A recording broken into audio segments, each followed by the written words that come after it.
اعوذ باللہ من الشیطان الرجیم، بسم اللہ الرحمن الرحیم، السلام علیکم ورحمۃ اللہ وبرکاتہ۔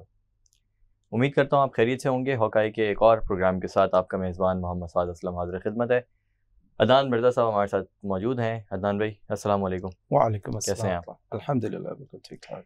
عدنان بھائی، نیجر کے بارے میں ہم نے بات کی تھی لاسٹ پروگرام میں، لوگوں نے اس پروگرام کو پسند بھی کافی کیا اور امید ہے کہ بہت سارے لوگوں نے شیئر بھی کیا ہوگا اسے۔ تو اس کے اندر کچھ مزید جب ہم نے اس کے اوپر بات کی، پروگرام ہم نے کیا، پروگرام ہم نے چلا دیا، اس کے ایک دو دن بعد بڑی پیش رفت کچھ ہوئی تھی اس حوالے سے کہ ایک طرف امریکہ کھڑا ہوا تھا، دوسری طرف فرانس کھڑا ہوا تھا، جس کی وہ کالونی تھی پہلے فرانس کی، جو آپ نے اس پروگرام میں بھی بتایا۔ By the way, us programme کا پاپ اپ جو ہے وہ اوپر کہیں آ رہا ہوگا، تو اگر آپ نے وہ پروگرام نہیں دیکھا ہے تو پروگرام ضرور دیکھیے گا، بہت اہم پروگرام ہے۔ تو عدنان بھائی، رشیا بھی ایک ایمرجنگ پاور پہ ہے، وہ چائنا کے ساتھ جو ہے وہ مل کر، اور ایک کرنسی بھی انہوں نے باقاعدہ، ان کی کرنسی پاورفل بھی ہو رہی ہے، اور ساتھ ہی ساتھ رشیا کے اور بہت سارے ٹاکرے امریکہ سے چلتے رہتے ہیں۔ تھوڑا سا اور پس منظر کے اوپر روشنی تھوڑی سی ڈالیں، نیجر کے اوپر بھی، اور پھر دیگر جو ساؤتھ افریقن کنٹریز ہیں ان کے بارے میں بھی۔ پھر یہ جو ایک معاملہ ہے کہ ڈکٹیٹرشپ کسی ملک کے اندر اگر زیادہ دن تک قبضہ کر کے رکھے اور عوامی رائے کو جو ہے وہ اس کی عصمت کو پامال کر کے ایک کو کرے، اور اس کے بعد جو ہے وہ صورتحال ابتر ہونا شروع ہو جائے، تو اس کی ایک مثال جو قریب کے ادوار کے اندر ہمیں ملتی ہے وہ مڈل ایسٹ کے اندر جو ہے وہ ایجپٹ میں بھی ملتی ہے۔ تھوڑا سا میں چاہوں گا کہ آپ اس کے اوپر بھی روشنی ڈالیں۔ تو پہلے ہم شروع کرتے ہیں نیجر کے بارے میں۔ تو نیجر کے بارے میں جو پاور پلیئرز ہم نے پہلے بھی ڈسکس کیا کہ ایک تو فرانس ہے جس کی کالونی تھی، پھر ورلڈ وار 2 کے بعد جب یہ کالونی والا سسٹم ختم ہوا تو یو ایس گیم میں آیا۔ تو یو ایس نے بیسکلی جہاں جہاں پہ بھی کالونیز تھیں، کیونکہ یو ایس نے ورلڈ وار 2 کے اندر ان لوگوں کو جتایا تھا، بیسکلی جو ویسٹرن آپ کی کنٹریز ہیں، آپ کو ہوتا ہے ہٹلر کے ساتھ ان کے ایشو تھے۔ پھر جب ہٹلر کو کنٹین کر لیا انہوں نے، تو پھر رشیا کو بھی ایک بیسکلی ایک میسج دیا کہ جو ہے نا اب یو ایس جو ہے نا وہ پاور ہے۔ انہوں نے وہ کس طرح سے کیا، پہلے تو ورلڈ وار 2 کے اندر آپ کو بتائیے آپس میں ان کی جنگیں چل رہی تھیں، پھر جاپان اور چائنا وغیرہ کے اندر بھی، ایسٹرن بیسکلی ایشیا میں بھی ایشو ہو رہا تھا۔ پھر جاپان کو بیسکلی یو ایس نے، کیونکہ جاپان کے پاس تیل نہیں ہے، تو اس کو اپنے فائٹر جیٹ اور جو ان کے پاس جہاز تھے، ایئر کرافٹ سے، ان کو چلانے کے لیے اور ملک کو چلانے کے لیے انرجی کی ضرورت تھی۔ تو یو ایس، حالانکہ اس وقت یو ایس وار کے اندر نہیں تھا، لیکن انہوں نے کیا کیا، وہ ایریا بلاک کر دیا تاکہ کوئی بھی شپ جو ہے جاپان تک نہ جائے۔ تو جاپان اس وقت مجبور ہو گیا کہ اس نے یو ایس پہ حملہ کیا۔ تو یو ایس پہ حملہ کیا تو پھر یو ایس نے اس کو بیس بنا کے وہ کودا، اور بیسکلی پھر جاپان آلموسٹ ہار گیا، تو اس پہ انہوں نے ایٹم بم بھی گرایا، ہائیڈروجن بم بھی گرایا۔ وہ بیسکلی ان کے دو اس کے مقصد تھے، ایک تو یہ دیکھنا تھا کہ انہوں نے دونوں بمس ٹیسٹ کرنے تھے کہ کس سے کیا ہوتا ہے، ٹھیک ہے وہ، کیونکہ انہوں نے ٹیسٹ تو کر لیا تھا، لیکن ان کو یہ دیکھنا تھا کہ اس سے ڈسٹرکشن ہیومنس پہ کیسے ہوتی ہے۔ اور انہوں نے رشیا کو ایک میسج دینا تھا کہ اب جو ہے نا اگر آپ نے اور کچھ کرنے کی کوشش کی تو ہمارے پاس یہ ہے۔ تو اس کے بعد سے جو دنیا کے اندر سچویشن ہوئی، تو جتنی بھی جو کالونیز تھی، برٹن کی ہوئی، اسپین کی ہوئی، اٹلی کی ہوئی، فرانس کی ہوئی، ادھر یو ایس نے جا کے جو ہے اپنا حصہ لینا شروع کر دیا۔ اب سمجھ لیں کہ جیسے it was new sheriff in town آیا، اور اس نے کہا اب جو ہے نا اب میرا بھی اس میں حصہ ہے۔ تو یہ نیجر کے ساتھ جو معاملہ ہوا، تو نیجر جتنی بھی زیادہ تر یہ کالونیز ہیں، یہاں پر انسٹیبلٹی بہت ہے۔ وہ انسٹیبلٹی اس لیے ہے کہ جو کالونیز وہاں پر گئی تھیں، ان کا مقصد یہ تھا ایکسپلائٹیشن کا۔ ان کا جو موڈس آپرانڈی تھا وہ یہ تھا کہ وہ خود جاتے تھے، وہاں بیٹھتے تھے، لوگوں ادھر کی عوام سے ادھر ہی کی عوام پہ جبر کر کے ایکسپلائٹیشن شروع کی تھی۔ تو جب یہ کالونیز ختم ہوئی، انہوں نے پھر ٹیکٹکس چینج کر دیے، لیکن اس کا حاصل وہ یہی تھا کہ کس طرح سے ابھی تک یہ ایکسپلائٹ کرتے رہے۔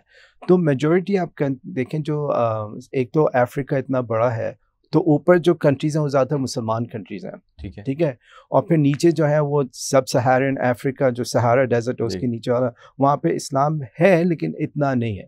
لیکن آپ یہ دیکھیں گے کہ جتنی بھی کنٹریز ہیں جہاں پہ ایک اسلام یا کوئی بھی اس طرح کا ریلیجن نہیں ہے، وہاں پہ بہت زیادہ غربت ہے، ٹھیک ہے، وہاں پہ ایکسپلوٹیشن بھی بہت زیادہ ہو رہی ہے، اور یہ کرنے والے یہی ہیں.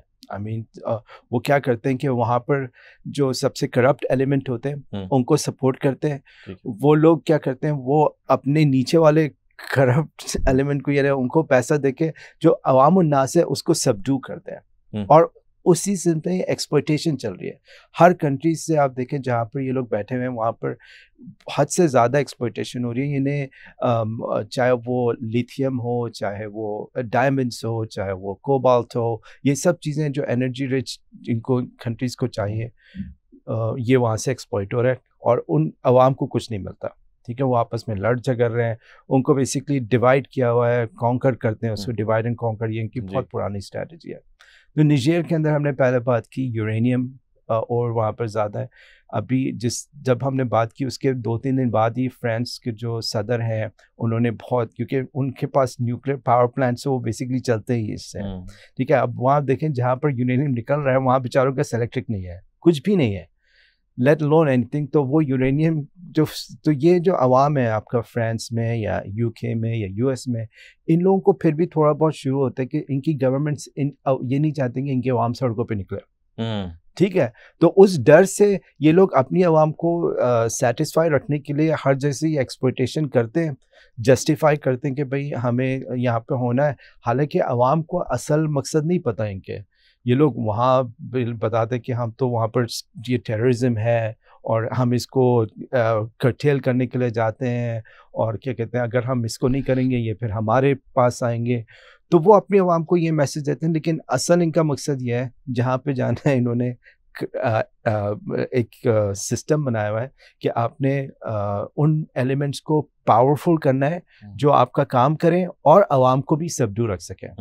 اور یہ تھرو آؤٹ یہی ہے. آپ ایشیا میں بھی کچھ ایسی کنٹریز ہیں اور افریقہ میں بہت زیادہ ہے اس طرح سے، اور لیٹن امریکہ میں بھی ٹریڈیشنلی یہی چلتا آ رہا ہے کہ آپ نے آرمڈ گروپس کو، اگر آپ کی گورنمنٹ آپ کے مطلب کی نہیں آئی، الیکشن بھی ایسی وہ ہوتا ہے کہ اگر let's say election free and fair ہوتا ہے اور آپ کا بندہ نہیں آیا تو اس جو بندہ آتا ہے اس پہ پریشر ہوتا ہے کہ آپ یا تو ہمارا کام کریں، اگر آپ کام نہیں کرتے تو آپ راستے سے ہٹ جائیں، آپ کو راستے سے ہٹا دیا جائے گا. سمپل میسج دیتے ہیں یہ لوگ، ٹھیک ہے.